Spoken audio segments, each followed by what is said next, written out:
দুধ পুলি পিঠা এবং ঝাল পুলি পিঠা দুইটি রেসিপি আজকে একসাথে শেয়ার করব। সেই সাথে যারা বলেন যে পিঠা মানে ঠান্ডা হয়ে গেলে শক্ত হয়ে যায়, ভেঙে যায়, সেই সকল সমস্যার সমাধান সহ কিন্তু আজকে রেসিপি শেয়ার করব, সাথে অনেক টিপস এবং টেকনিক সহ। সুপ্রিয় দর্শক, আসসালামু আলাইকুম। মূল রেসিপিতে অলরেডি চলে এসেছি। তো প্রথমেই আমি এখানে একটি পুর রেডি করে নিব। আর পুর রেডি করার জন্য এখানে আমি মেজারমেন্ট কাপে 1 কাপ নারকেল কোড়া নিয়েছি, 1/2 কাপ খেজুরের গুড় নিয়েছি। নেড়েচেড়ে নিয়ে এখন আমি সামান্য একটু এলাচের গুঁড়া দিয়ে দিলাম ফ্লেভারের জন্য। আর এখন দিয়ে দিচ্ছি 1 চা চামচ ঘি। ও এই ঘিটা দিলে রাজকীয় একটা স্বাদ লাগে, পুরটা খেতে দুর্দান্ত স্বাদের হয়। তো নেড়েচেড়ে নিব, আর খেয়াল রাখতে হবে যাতে কোনো প্রকার পানি না থাকে। পানিটা শুকিয়ে আসলে নামিয়ে নিতে হবে। তো পুর আমার একদম রেডি। তো দুধ পুলি পিঠা বানানোর জন্য প্রথমে কাই খুলে নিতে হবে। এজন্য একটি আমি হাঁড়ি বসিয়ে মেজারমেন্ট কাপের এখানে 1.5 কাপ পানি দিয়েছি, 1/2 চা চামচ লবণ দিয়েছি। আর লবণটা ভালো করে মেল করে নিতে হবে। পানিটা যখন ফুটে আসবে তখনই কিন্তু দিতে হবে 1 কাপ মেজারমেন্ট কাপের আতপ চালের গুঁড়া। এটা ছিল শুকনো চালের গুঁড়া। দিয়ে আমি 5 মিনিটের জন্য ঢেকে রেখেছিলাম। 5 মিনিট পরে ফিরে এসে ভালো করে নেড়ে চেড়ে নিয়ে আমি আবারও ঢেকে রাখবো 5 মিনিটের জন্য। আর হ্যাঁ, এখানে একটা কথা বলে রাখি, সেটা হচ্ছে 1 কাপ মেজারমেন্ট কাপের চালের গুঁড়ার জন্য কিন্তু 1 কাপ পানি যথেষ্ট। যেহেতু আমি দুধ পুলি বানাবো আর পিঠাটা যাতে একটু সফট থাকে, সেজন্য কিন্তু এখানে 1.5 কাপ পানি দিয়েছি। সেক্ষেত্রে যেটা হবে, কাইটা কিন্তু খুবই জুসি হবে এবং হচ্ছে খুবই সফট হবে, পিঠাটাও কিন্তু সফট হবে, ঠিক আছে। আর এটা করলে আপনার পিঠাটা কিন্তু ভেঙে যাবে না নরম হওয়ার পরও, মানে ঠান্ডা হওয়ার পরেও আর কি। তো নামিয়ে নিয়ে ভালো করে মথে নিয়ে কিন্তু একটা সুন্দর একটা আমি ডো রেডি করে নিলাম। এখন আমি ডোটাকে 2টা ভাগ করে নিব এবং একটা ভাগ কিন্তু আমি একটা পরিষ্কার সুতি ভিজা কাপড়, ঠিক আছে, ভিজা কাপড় ভিজিয়ে সেটাকে পানি চিপিয়ে তারপরে কিন্তু এই ডোটাকে ঢেকে রাখতে হবে যাতে শক্ত না হয়ে যায়। খোলা রাখলে কিন্তু শক্ত হয়ে যাবে, সেক্ষেত্রে কিন্তু আপনার পিঠা বানানো যাবে না, এবং বানালেও কিন্তু সেই পিঠাটা কিন্তু ভেঙে যায় ঠান্ডা হয়ে যাওয়ার পরে, ঠিক আছে। এগুলো কিন্তু এই টেকনিক এবং টিপসগুলো কিন্তু আপনাদের মনে রাখতে হবে, খেয়াল রাখতে হবে। আমি ফুল ভিডিও জুড়েই কিন্তু একটা একটা করে টিপস এবং টেকনিকগুলো আপনাদের সাথে শেয়ার করব। একটু মনোযোগ সহকারে কিন্তু আপনাদের শুনতে হবে। আর নিশ্চয়ই খেয়াল করেছেন, আমি কিন্তু এখানে চা চামচের একটা চামচ নিয়েছি, আর সেটা দিয়ে কিন্তু আমি ডো থেকে পরিমাণ মতো নিয়ে নিলাম। পরিমাণ মতন মানে হলো আমি চা চামচ দিয়ে 1 চা চামচ নিয়েছি। এটা দিয়ে যদি আমি বারবার নিতে থাকি তাহলে সবগুলো পিঠা কিন্তু একই শেপ হবে, একই মাপের হবে। এজন্য আমি এই চামচটা ব্যবহার করেছি। এখানে এটা একটা টেকনিক এবং টিপস, আপনারা এটা ফলো করতে পারেন। তাহলে আপনাদের পিঠাগুলো সবগুলো পিঠা কিন্তু একই সাইজের হবে, একই রকম হবে। আর একই রকম পিঠা হলে দেখতেও সুন্দর লাগে, আর প্রেজেন্ট করতেও কিন্তু খুবই সুন্দর লাগে। তো এই জন্য আমি চামচটা ব্যবহার করেছি। তো প্রথমে আমি কি 1 চামচ নিয়ে ভালো করে গোল করে নিয়েছি। সেটা আপনি হাত দিয়েও করতে পারেন, বা এই যে আমি পিড়ে বেলুন নিয়েছি, সে তো পিড়ের মধ্যে রেখেও কিন্তু গোল করে নিতে পারেন, যেটা আমি অলরেডি আপনাদের সামনে করে দেখিয়েছি। তো এরকম একটা গোল শেপ যখন হয়ে যাবে তখন কি করতে হবে, উপরের দিকের অংশটুকু একটু পাতলা করে ছড়িয়ে নিতে হবে, আর মাঝখানের দিকটা কিন্তু একটু মোটা থাকবে, যেটা আপনারা নিশ্চয়ই খেয়াল করেছেন, আমি দেখিয়েছি। করে এখন এই যে পুর থেকে পরিমাণ মতো একটু পুর নিয়ে তারপরে ভাঁজ দিয়ে সিল করে দিতে হবে, হাত দিয়ে যে চেপে দিতে হবে, যেমনটা দেখতে পাচ্ছেন। তো আমি চেপে দিলাম। আর পিঠার সৌন্দর্য বাড়ানোর জন্য যে কোনো একটা ডিজাইন কিন্তু আপনারা দিয়ে নিতে পারেন। তো সেজন্য আমি কিন্তু একটা ডিজাইন এখানে দিয়ে নিয়েছি আমার পছন্দ মতো। আপনারা আপনাদের পছন্দ মতো দিয়ে নেবেন। যেহেতু এখানে দুধ পুলি পিঠা, তো পুলি পিঠার ডিজাইনটাই আমি দিয়ে নিয়েছি, আর এই ডিজাইনটা দেখতেও অনেক সুন্দর লাগে। তো আবারও সেমভাবে কিন্তু আমি চামচ দিয়ে 1 চামচ নিয়ে নিলাম, আর এই যে গোল করে নিলাম। এখন আবারও আমি 4-5টা একটু পাতলা করে নিব, মাঝের জায়গাটাকে কিন্তু একটু ভারী রাখবো। আর সেজন্য কিন্তু এখানে আমি আটা ব্যবহার করছি। আমি কিছু পরিমাণ আটা নিয়ে নিয়েছি, সেই আটার থেকে একটু হাত দিয়ে নিয়ে তারপর চেপে করছি। এতে করে যেটা হবে, আপনার সুন্দরভাবে কিন্তু ছড়ানো হয়ে যাবে, আর এতটুকু কিন্তু ভেঙে যাবে না, ঠিক আছে। এখানে চালের গুঁড়াটা না দিয়ে আটা বা ময়দা আপনি ব্যবহার করলে সবচেয়ে বেশি বেটার হয়। তো আমি সেটাই করেছি। এখানে আমি কিছু পরিমাণ আটা নিয়েছি। তো দেখতেই পেলেন, গোল যখন একটা শেপ হয়ে আসবে তখন কিন্তু এরকম ভাঁজ দিয়ে নিয়ে হাত দিয়ে চেপে দিয়ে মেরে দিতে হবে। আর ডিজাইন করার জন্য কিন্তু একটা কুলি পিঠার ডিজাইন আমি করে নিলাম। তো এইভাবে করে কিন্তু সবগুলো আমি বানিয়ে নিয়েছি। আর এই যে আরেকটা দেখিয়ে দিচ্ছি, এরকম কাঁটা চামচ দিয়ে কিন্তু একটা ডিজাইন করে নিতে পারেন। কুলি পিঠার ডিজাইন করতে হবে এরকম না, তো এই কাঁটা চামচ দিয়ে এই ডিজাইনটাও কিন্তু আপনারা করে নিতে পারেন। তো 2টা ডিজাইন কিন্তু আপনাদের সাথে শেয়ার করে নিলাম। আরেকটা টিপস আপনাদের সাথে শেয়ার করছি, সেটা হলো নারিকেলের পুরটাকে আপনারা চাইলে এরকম একটা ডিজাইন আগে দিয়ে নিতে পারেন। তো এরকম করে যদি দিয়ে নিয়ে রেডি করে নেন, তারপর যদি পিঠা বানান তাহলে কিন্তু আপনার দ্রুত পিঠা বানাতে পারবেন। পিঠা বানানোটা খুবই সহজ হবে এবং সুন্দর হবে। তো আমি কিন্তু পরবর্তীতে এটাই করেছি, পুরটাকে আগে এরকম সুন্দর করে একটা ডিজাইন দিয়ে নিয়েছি, তারপরে পিঠাগুলো বানিয়ে নিয়েছি। দেখেন খুবই অল্প সময় সহজভাবে কিন্তু আমার পিঠাগুলো একদম রেডি হয়ে গিয়েছে।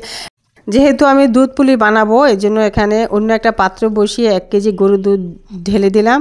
আর দুধের মধ্যে আমি 1/4 কাপ চিনি দিয়েছি। মিষ্টিটা স্বাদ মতন আপনি আপনার পছন্দ মতো দিয়ে নিতে পারেন। তো দুধটাকে আমি অনেকটা ঘন করে নিয়েছি, একটা মালাই টাইপের হয়ে গিয়েছে, সর কিন্তু অনেকটা উঠে গিয়েছে। আর দুধটা যখন এরকম ফুটে আসবে, ফুটন্ত দুধের মধ্যে কিন্তু আপনার এই কুলি পিঠাগুলো ছেড়ে দিতে হবে। আর দিয়ে কিন্তু অনবরত নাড়া যাবে না, এটা না নাড়লেই সবচেয়ে বেশি বেটার হয়। তবুও যদি নাড়ার প্রয়োজন হয়, এই যে আমার মতন আলতো হাতে ব্যালেন্স রেখে একটু হালকা করে নেড়ে দিতে পারেন। এরপরে একটু যখন ফুটে উঠবে আর কি, দুধটা পিঠা সহ একটু নেড়ে চেড়ে নিয়ে আমি এখানে দিয়ে দিব হচ্ছে খেজুরের গুড়। আর খেজুরের গুড়টা আমি এখানে দিয়ে দিয়েছি মাত্র 2 টেবিল চামচ পরিমাণ।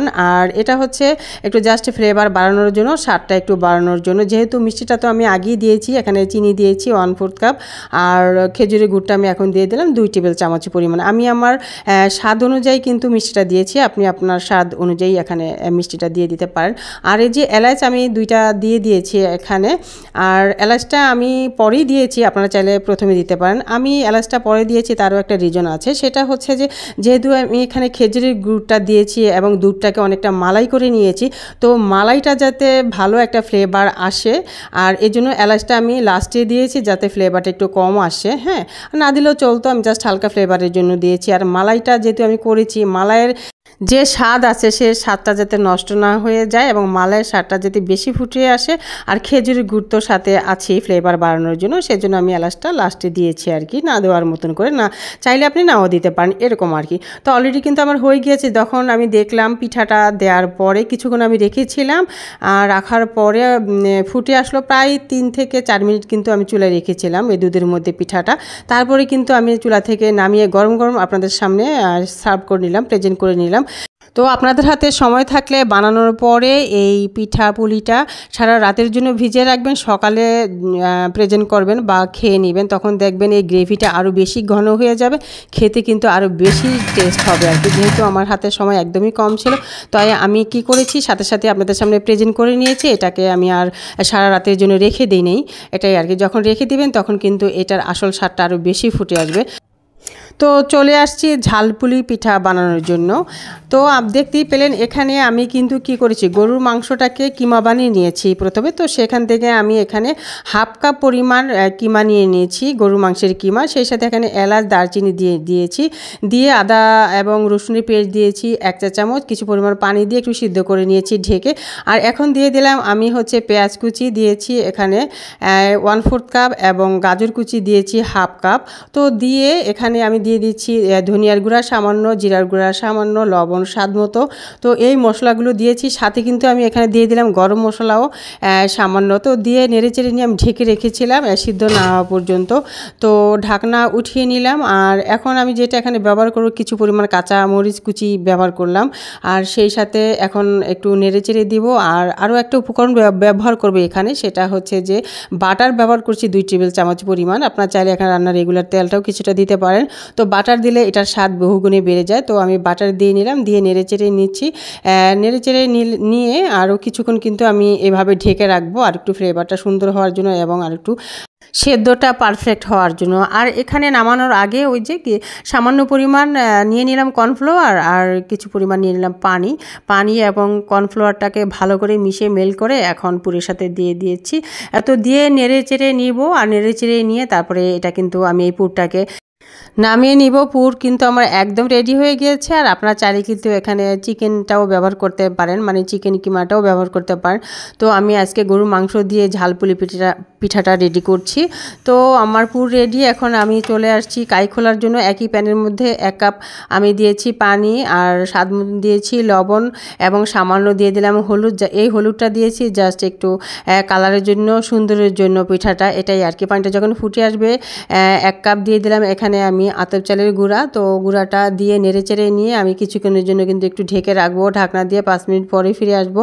তো ফিরে এসে কিন্তু আমি এই কাইটাকে নামিয়ে নিব আর মধ্যে মধ্যে সুন্দর করে কিন্তু একটা ডো রেডি করে নেব।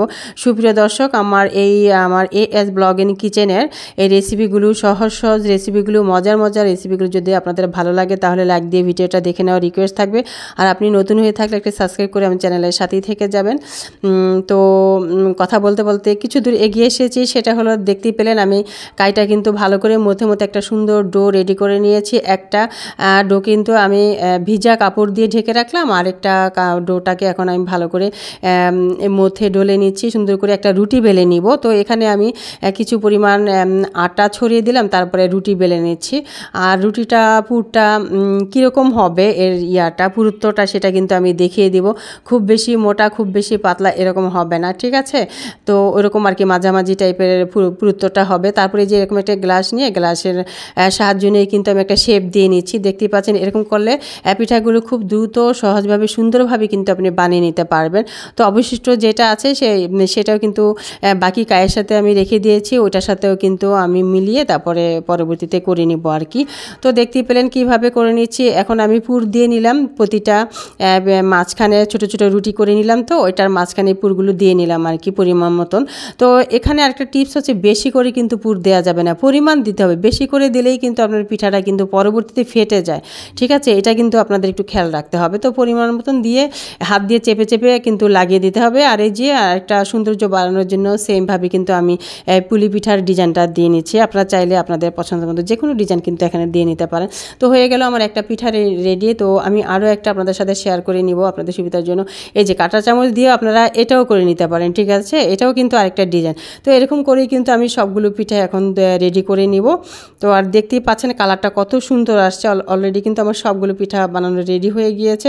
এখন আমি যেটা করবো, এই পিঠাগুলোকে ভেজে নিব। তো আমার যেই কটা পিঠা প্রয়োজন সেই কটা কিন্তু আমি এখন ভেজে নিচ্ছি, আর বাকিগুলো আমি সংরক্ষণ করে রাখবো। আর চালের পিঠাগুলো কিভাবে সংরক্ষণ করতে হয় সেটাও কিন্তু শেয়ার করব।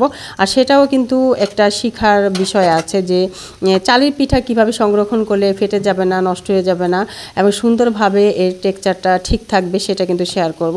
আর আমি এখানে 4টা ভেজে নিচ্ছি আর জাস্ট আপনাদের দেখানোর জন্য। তো এগুলো উল্টিয়ে পাল্টিয়ে ভেজে নিলাম, উঠিয়ে নিলাম। আর এখন আমি যেগুলো সংরক্ষণ করে রাখবো সেইগুলো আমি শেয়ার করছি। সেগুলোও ভেজে নেব, কিন্তু সেগুলো পারফেক্টভাবে ভাজবো না, জাস্ট হালকাভাবে মানে দুই পিঠি আর কি, দুই পাশেই ভেজে নিব হালকা করে যে উঠিয়ে নিলাম, ঠিক আছে?